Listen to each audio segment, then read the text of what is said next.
नमस्कार। RN TV national में आपका स्वागत है और मैं हूं आपके साथ सुमन पाल। बुलेटिन की शुरुआत करते हैं बड़ी खबर के साथ।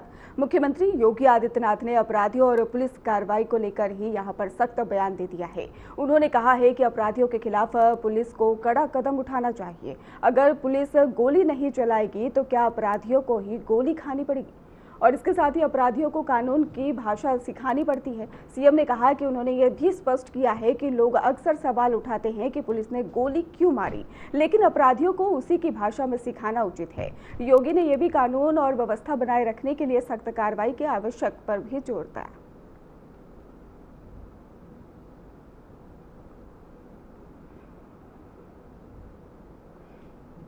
मुख्यमंत्री योगी आदित्यनाथ ने उत्तर प्रदेश फार्मा कॉन्क्लेव 1.0 का उद्घाटन किया और ये कार्यक्रम राज्य में फार्मा और दवा उद्योग को बढ़ावा देने के और इसके साथ ही नए निवेश को आकर्षित करने के लिए आयोजित किया गया। सीएम योगी ने कहा कि सरकार स्वास्थ्य और औषधि क्षेत्र को मजबूत बनाने के लिए हर संभव सहयोग करेगी। इस अवसर पर उद्योग जगत के कई प्रमुख प्रतिनिधि, विशेषज्ञ और निवेशक भी मौजूद रहे। उन्होंने कहा कि उत्तर प्रदेश में फार्मा सेक्टर में अवसर बढ़ रहे हैं और ये राज्य की अर्थव्यवस्था के लिए महत्वपूर्ण है।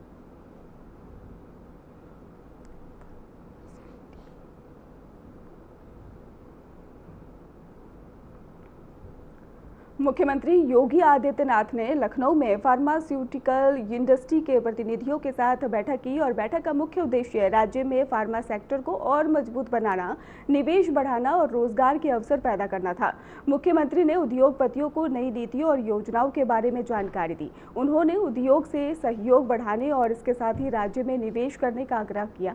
इस बैठक में फार्मा उद्योग के विकास, उत्थान, क्षमता बढ़ाने और उत्तर प्रदेश को फार्मा हब बनाने की पर भी चर्चा हुई।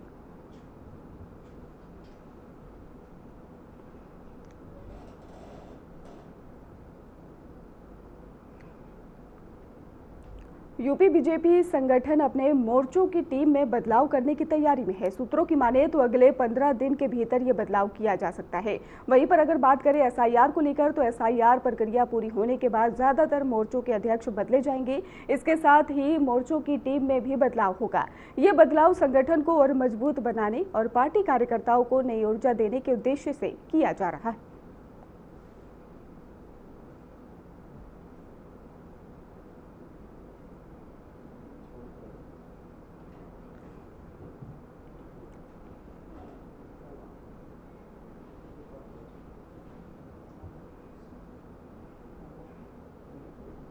ऑल इंडिया मुस्लिम जमात के राष्ट्रीय अध्यक्ष मौलाना शहाबुद्दीन रजवी बरेलवी ने केंद्र और राज्य सरकार से गाय को राष्ट्रीय पशु घोषित करने की मांग की है। उनका कहना है कि गाय को राष्ट्रीय पशु बनाने के कई सामाजिक और स्वास्थ्य संबंधी समस्याओं का समाधान हो सकता है।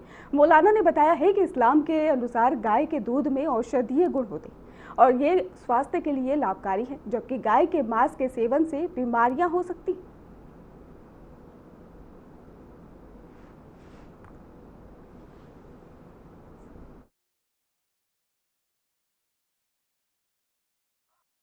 मुख्यमंत्री योगी आदित्यनाथ जी ने गोदान फिल्म का एक पोस्टर रिलीज किया है और ये जो फिल्म है इसमें गाय की रक्षा, सुरक्षा, तहफ़्फ़ुज़ के सिलसिले में बहुत सारी कहानियां शामिल होंगी। बहरहाल, मैं मुख्यमंत्री योगी आदित्यनाथ जी से और भारत सरकार से, दोनों हुकूमतों से मेरा मुतालबा है कि गाय को राष्ट्र पशु घोषित किया जाए। अगर राष्ट्र पशु घोषित कर दिया जाता है गाय को, तो बहुत सारे मसाइल, समस्याएं, दिक्कतें हल हो जाएंगी। इतिहास के पन्नों में अगर आप जाके देखें, मुगल शासन हो या ब्रिटिश शासन काल हो या 1947 से लेकर के आज तक के वाकयात और हालात हों, तो बहुत सारी जगह पर गाय को लेकर के हिंदू मुस्लिम फिरका वाराना फसादात हो चुके हैं। तो इन फसादात को रोकने के लिए जरूरी है कि बेहतर कदम उठाया जाए। मैं इस्लामी नजरिया बताता हूं। पैगंबर इस्लाम सल्लल्लाहु ताला अलैहि वसल्लम ने गाय के ताल्लुक से एक हदीस शरीफ में फरमाया कि गाय के गोश्त में बीमारी है और गाय के दूध में शिफा है। पैगंबर इस्लाम की मंशा यह है कि गाय को खाया ना जाए, बल्कि उसका दूध इस्तेमाल किया जाए अपने लिए, अपने परिवार के लिए, बच्चों के लिए, बीमार लोगों के लिए, ताकि उनको शिफायाबी हासिल हो सके। पैगंबर इस्लाम की मंशा भी यही है कि गाय की रक्षा सुरक्षा की जाए। मैं तमाम मुसलमानों से अपील करूंगा कि वो गाय पालें, गाय की सेवा करें और गाय का दूध खुद पिएं और अपने पूरे परिवार को पिलाएं। इसलिए पैगंबर इस्लाम की हदीस शरीफ कभी भी झूठी नहीं हो सकती, 100% सच साबित होगी और बहुत सारे मसाइल का हल भी हो जाएगा।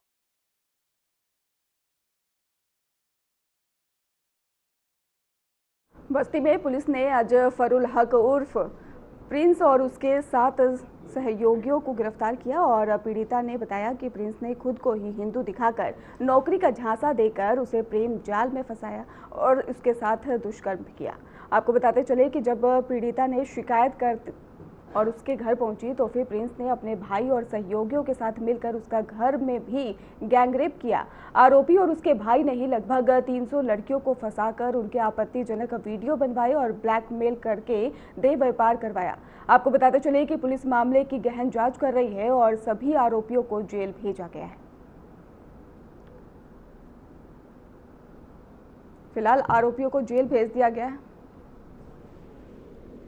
तो क्या पूरा मामला है, आपको बता दें बस्ती में लव जिहाद का ये मामला सामने आया है और इसके साथ ही हिंदू बनकर युवती से गैंगरेप किया गया है। मामले में जानकारी सामने आ रही है, शादी का झांसा देकर हैवानियत की वारदात को अंजाम दिया गया।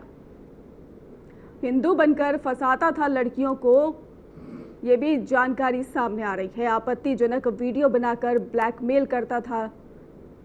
पूरा मामला क्या है वो बता रहे हैं हम आपको। परिवार को भी करता था टॉर्चर। तो तस्वीरें भी लगातार दिखा रहे हैं। फिलहाल 8 आरोपियों को पुलिस ने गिरफ्तार कर लिया है। आरोपियों को गिरफ्तार कर जेल फिलहाल भेज दिया गया है। 300 लड़कियों को अपना निशाना बना चुका है ये आरोपी। तो ब्लैकमेल करके देह व्यापार में भी फंसाता था लड़कियों को। बस्ती में लव जिहाद का ये मामला सामने आया, जहां पर ब्लैकमेलिंग के जरिए ही लड़कियों को फंसाया जाता था। हिंदू बताकर ये शख्स ब्लैकमेल करता था लड़कियों को। मैंने जो है 2023 से ही मेरा जो है वो मुझसे हॉस्पिटल में मिला था, जहाँ पे वो मुझे हिंदू बता के उसने बातचीत शुरू की। उस दौरान उसने मेरा नंबर वगैरह लिया। उसका नाम प्रिंस था और उसने जो हाथ में कलावा वगैरह बांधा था, तो मुझे लगा वो प्रिंस ही है। उसका नाम वो उसने हिंदू भी बताया था। तो मेरी बातचीत उससे हुई। उसके बाद जो है उसने मेरा नंबर लिया, मुझे दूसरे हॉस्पिटल में जो है जॉब के लिए बुलाया, मालिक से मिलवाने के लिए। वहाँ पे उसने जबरदस्ती मेरे साथ कट्टा लगा के दुष्कर्म किया। और उसका नाम है प्रिंस। उसका पूरा नाम है अशफरुल हक। बस्ती में बस्ती नहीं, हमको लग रहा है कि बस्ती जोन में इस प्रकार का जो ये षड्यंत्र चल रहा है अफजलुल हक प्रिंस और उसके परिवार के द्वारा, अगर गंभीरता से इसकी किसी स्वतंत्र जांच एजेंसी से जांच कराई जाए तो मुझे लगता है कि ये पूरे देश में खलबली मच जाएगा। इतने बड़े नेटवर्क का पर्दाफाश होगा। ये बहुत बड़ा, बहुत कुख्यात अपराधी है। बस्ती में जिस प्रकार से अतीक और मुख्तार का खौफ उसके क्षेत्रों में दर्ज है, उसी प्रकार से बस्ती में इस अपराधी का खौफ दर्ज है। उसका जो बाप है वो भी 10 नंबरी अपराधी था। वो पत्रकारिता में आ गया है और जिसकी वजह से कुछ नेताओं से कुछ लोगों देखिए, थाना पुरानी बस्ती जनपद बस्ती का रहने वाला एक युवक जिसका नाम अफजरुल हक उर्फ प्रिंस है। ये पुलिस जनपद बस्ती थाना कोतवाली में पंजीकृत करते हुए वांछित चल रहा था। 25,000 रुपए का उस पर इनाम था। इसको गिरफ्तारी के लिए गठित टीम द्वारा बांद्रा मुंबई इलाके से गिरफ्तार किया गया, जहाँ से नियमानुसार इसका न्यायालय से ट्रांजिट रिमांड प्राप्त किया गया। आज उसे बस्ती न्यायालय में पेश किया जा रहा है, जहाँ से नियमानुसार रिमांड याचना की जाएगी। इसमें साक्ष्य संकलन और अन्य कार्यवाही प्रचलित है। तथ्यों और साक्ष्यों के आधार पर जो भी वैधानिक कार्यवाही होगी, नियमानुसार वैधानिक कार्यवाही।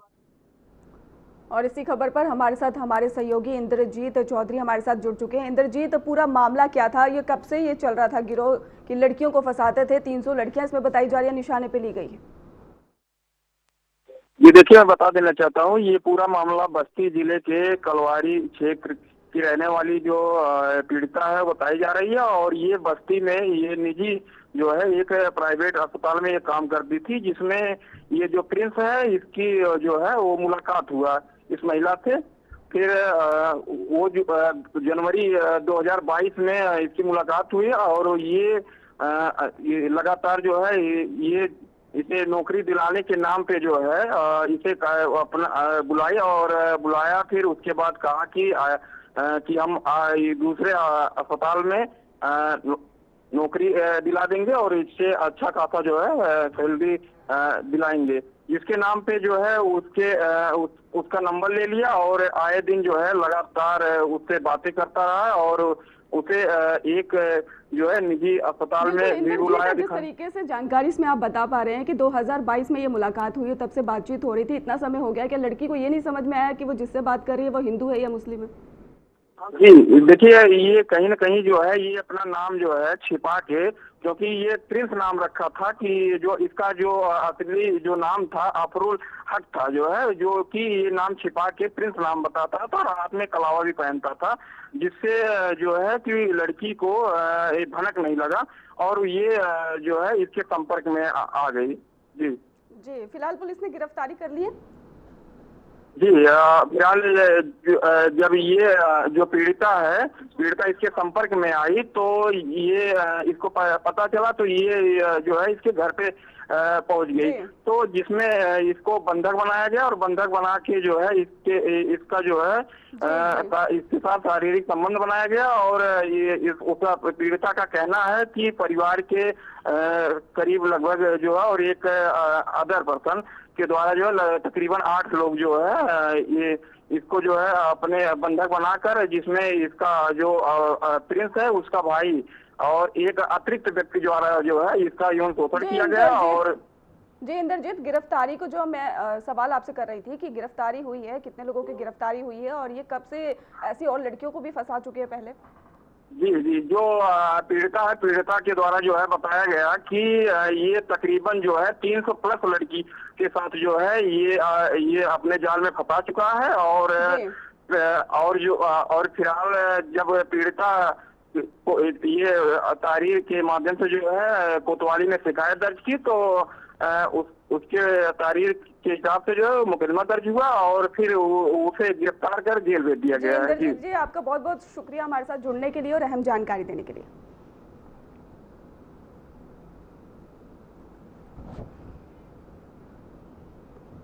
सिद्धार्थनगर के अलीदापुर पंचायत में मतदाता सूची के सत्यापन को लेकर यहां पर बात सामने आई और इसके साथ ही बताया जा रहा है कि इसको लेकर विवाद में ग्राम प्रधान पंकज चौबे और 5 अन्य लोगों के खिलाफ पुलिस ने मुकदमा दर्ज किया है। आरोप है कि बीएलओ और शिक्षा मित्र विजय यादव को ग्राम प्रधान, उनके भाई संजय चौबे और अन्य सहयोगियों ने ही लाठी डंडों से पीटा और घायल बीएलओ का इलाज मेडिकल कॉलेज में चल रहा है। वहीं पर ग्राम प्रधान पंकज चौबे के आरोपों को झूठा बताया और कहा कि बीएलओ नशे में थे और उनके घर आए थे। उन्होंने जिलाधिकारी से न्याय की भी उम्मीद जताई।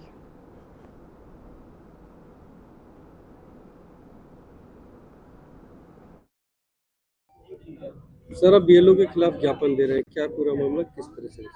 बात ये मामला है सर कि हम अपने रोज के बाद अपने दुकान पे बैठे हुए थे तो हमारे गांव के कुछ लोग आए, आधार कार्ड की कापी हमको फोटो कापी देने लगे कि प्रधान जी जो है ये एक प्रत्याशी हैं, वो आधार कार्ड मांग रहे हैं। तो हम उनको देना उचित नहीं समझे कि हम अपने प्रधान जी को देंगे। तो हम कहें यार आधार कार्ड को करना क्या है, हमें तो जानकारी नहीं है किस चीज़ का क्या है ये। तो बोले कि नहीं वो जाके वसूल कर रहे हैं जो प्रधान प्रत्याशी हैं। तो बीएलओ साहब हमसे मिले शाम के टाइम, लगभग वही 4:30 बज रहा था। तो हम कहने को भैया जो है प्रत्याशी वसूलेगा और प्रत्याशी ही वसूलना था तो प्रधान कौन सा बुरा है, प्रधान तो सरकार का होता है और हमको देते आप जो है वसूली करने के लिए आधार कार्ड, तो मैं अपने रोजगार सेवक और पंचायत सहायक के साथ जाके काम करता, आप प्रधान प्रत्याशी को कैसे दे सकते हैं? ये तो गलत है। इसका मैं शिकायत डीएम साहब से करूंगा, जिलाधिकारी महोदय से। तो ऐसा कुछ था नहीं कि मैं शिकायत करूंगा, लेकिन ऐसे बोला था। अच्छा, वो वहां से चले गए, वो कुछ नहीं बोले कि जो है हाँ इतना बोले थे कि हमारे दांत में दर्द था, हम नहीं कर पाएंगे, ऐसा वैसा। हमने कहा नहीं कर पाओगे जाके लिख के दे तो नहीं कर पाएंगे, लेकिन प्रत्याशी करेगा ये गलत है। तो वहां से वो चले गए, कुछ कहे नहीं हमको। बाद में आधा घंटा बाद, 1 घंटा बाद, लगभग 6:20 ऐसे कुछ हो रहा था, 2 घंटा बाद वो दारू वारू पी के फुल नशे में आए हैं और वहाँ जो है गाली गलौज और कॉलर पकड़वोल कर ऐसा काम जो है वो लोग किए हैं। फिर वो चल नहीं पा रहे थे तो मैं, उनका घर का नंबर था नहीं, मैं 100 नंबर डायल किया हूँ। 100 नंबर की गाड़ी मौके पे आई है और 100 नंबर के लोग गवाह हैं और गांव के भी 20-25 लोग वहां पे मौजूद थे। उनके सामने ये दारू के नशे में थे। उनके पास जो है टेबलेट जो है, जो एक दवा होती है, इसी छोटी छोटी हरा कलर की थी, वो नाम मैं नहीं जानता, वो सेवन किए थे और पत्ते में था जो 100 नंबर अपने साथ लेके गई है और 100 नंबर खुद गवाह है। उनका नंबर भी मेरे पास है कि वो कैसी नशे में धुत थे वहां पे। अभी क्या चाहते हैं? अभी जैसे वो लोग जो है शिक्षा मित्र जो थे, वो लोग धरना दिए थे कि हमारे ऊपर मुकदमा हो, तो मुकदमा तो हमारे ऊपर पंजीकृत हुआ है। तो वही मैं निवेदन यहाँ जिलाधिकारी महोदय से करने आया हूँ। मुझे पूर्ण रूप से विश्वास है कि जब से ये हमारे डीएम साहब आए हैं, हमारे जनपद को नई दिशा मिली है, बहुत अच्छा काम कर रहे हैं, तो इनके ऊपर मुझे विश्वास है कि मुझे भी न्याय मिलेगा। दारू के नशे में जिस तरीके से वीडियो हमारे गाँव के लोग बनाए हैं और गवाही देने के लिए भी तैयार है कि दारू के नशे में वहाँ पे हंगामा किए थे हमारे दुकान पे और ये फर्जी लगा रहे हैं कि दारू पिलाएंगे। तो हमारे बारे में हर कोई जानता है कि मैं डली नहीं खाता हूं और दारू पिलाने की सब बात अलग है। और रही बार मारने के बाद, तो नशे में इतना धुत है कि उनको एक बच्चा नहीं मार पाएगा और मैं क्या मारूंगा उसको। और वो शिक्षा है जिससे उनसे मुझे शिक्षा ग्रहण हुई है, शिक्षा मित्रों से और टीचरों से। मुझे भी एक शिक्षा मित्र पढ़ाया है, उनसे शिक्षा ग्रहण किया हूँ। जो एक वर्ड बोल रहा हूँ मैं शिक्षा से जो है बोल रहा हूँ, तो मैं शिक्षक ग्राम सभा सीतारामपुर, टोला बनकटवा के निवासी हैं सर हम। आप बीएलओ? जी सर, बीएलओ हैं जो पंचायत में दौरा बाजार अलीरापुर के। क्या घटना हुई आपके साथ? सर वही बीएलओ का डुप्लीकेट, पंचायत निर्वाचन डुप्लीकेट मतदाता सूची आया था सर, तो वही सत्यापन कर रहे थे हम। तो सबसे मिल रहे थे, सबका आधार कार्ड उसमें लगता है सर, जिसका नोटिस आया उसमें आया था नाम, उनका आधार कार्ड 4 अंक का लास्ट का लगता है। तो वही हम सबसे मांग रहे थे सर। तो वहाँ गौरा में पंकज प्रधान जी किया, उनके यहाँ भी गए, तो वो कह रहे हैं कि किसको किसको दिखाओ। तो हम कहे सर सबको बता रहे हैं कि ला के दीजिए सबको, अपना वो लोग देख रहे हैं जिनका नाम है इसमें।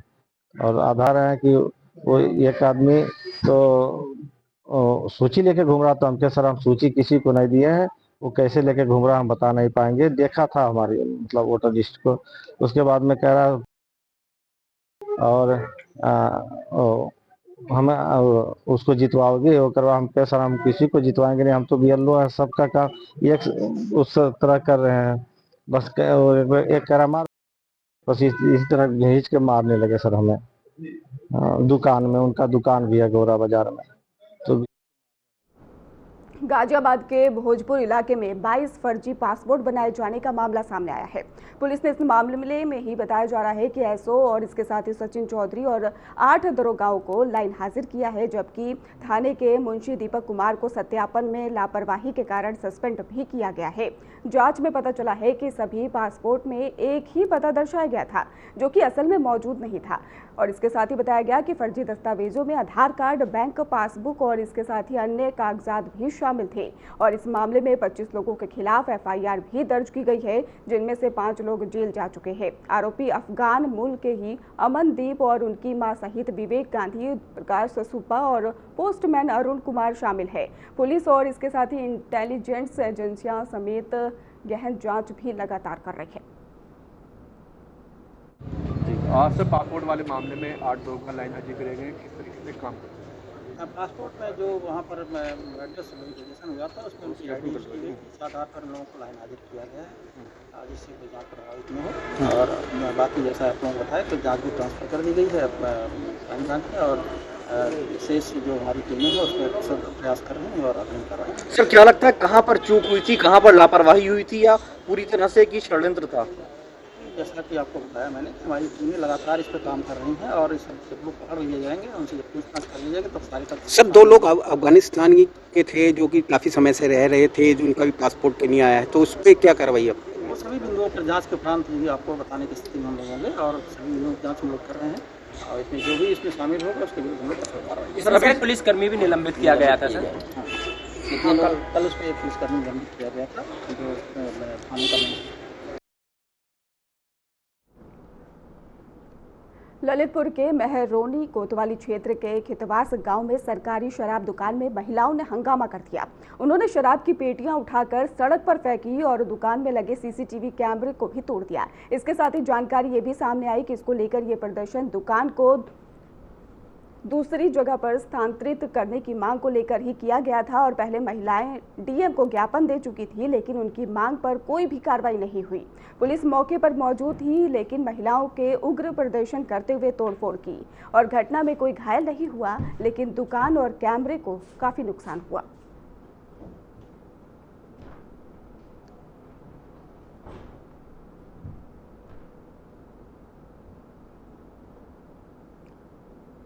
मैनपुरी के फूलापुर में 26-27 जनवरी की रात महेश शाक्य और उनकी पत्नी अनीता देवी की घर में सोते समय हत्या कर दी गई।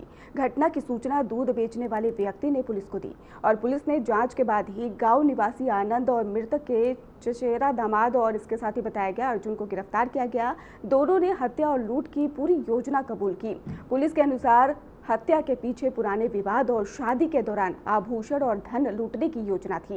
बरामदगी के 2 देसी तमंचे, कारतूस और चोरी के आभूषण भी शामिल हैं। सुबह यह सूचना मिलती है कि किसी ने उसे गोली मार के उसकी हत्या कर दी है। सूचना के बाद तत्काल पुलिस फोर्स वगैरह वहां पहुंचते हैं। हरदोई जिले के कछोना और बहदर इलाके में मौसम ने अचानक से करवट ले ली है। तेज रफ्तार से ओले गिरने लगे हैं। दिन के समय में भी आसमान पर काले घने बादल छाए रहे। मौसम में अचानक बदलाव के कारण बर्फीली हवाओं के साथ बरसात भी जारी रही। इससे मौसम का मिजाज ठंडा और नमी भरा देखने को मिला। ओलों के कारण खेतों में खड़ी फसलों को नुकसान पहुंचने की आशंका जताई जा रही है। वहीं पर किसानों में चिंता की लहर दौड़ गई है। मौसम विभाग ने आगामी दिनों में भी सर्दी और ओले गिरने की संभावना जताई है। लोगों को सतर्क रहने की लगातार सलाह भी दी जा रही है।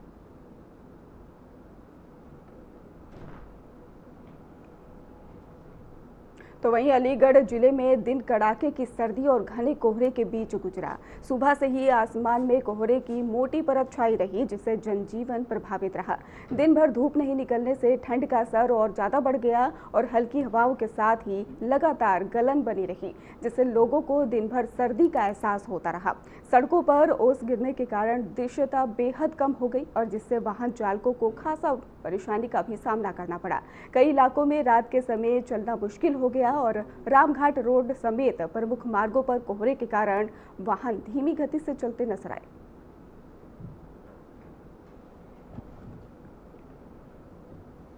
गोरखपुर के पीपीगंज थाना क्षेत्र के अंतर्गत बरघट्टा पुल के नीचे मिली महिला की न्यूड लाश की गुत्थी पुलिस ने सुलझा ली है। पुलिस जांच में खुलासा हुआ है कि महिला की हत्या उसके प्रेमी और उसकी पत्नी ने मिलकर की थी। मृतका की पहचान मुंबई निवासी प्रीति के रूप में की गई है और पहचान छिपाने के लिए आरोपियों ने महिला का चेहरा बताया जा रहा है बुरी तरह से कुचल दिया था। सूचना मिलने पर ही पुलिस मौके पर पहुंची और जांच में जुट गई। प्रारंभिक जांच में हत्या की आशंका जताई गई थी। शव की पहचान न हो पाने के कारण मामला ब्लाइंड मर्डर बन गया था। घटना की गंभीरता को देखते हुए एसएसपी ने भी मौके पर निरीक्षण किया और कई पुलिस टीमों का गठन किया गया। पुलिस लाइन में मौजूद व्हाइट हाउस में आयोजित प्रेस वार्ता में एसपी नॉर्थ ज्ञानेंद्र प्रसाद और इसके साथ ही एसपी साउथ दिनेश पुरी ने मामले का खुलासा किया। पुलिस ने बताया कि जांच के दौरान 100 से ज्यादा सीसीटीवी कैमरों की फुटेज खंगाली गई है। सर्विलांस सेल की मदद ली गई है और शव की पहचान के लिए अलग टीम भी लगाई गई। फिलहाल खास बुलेटिन में बस इतना ही। आप देखते रहिए RN TV नेशनल।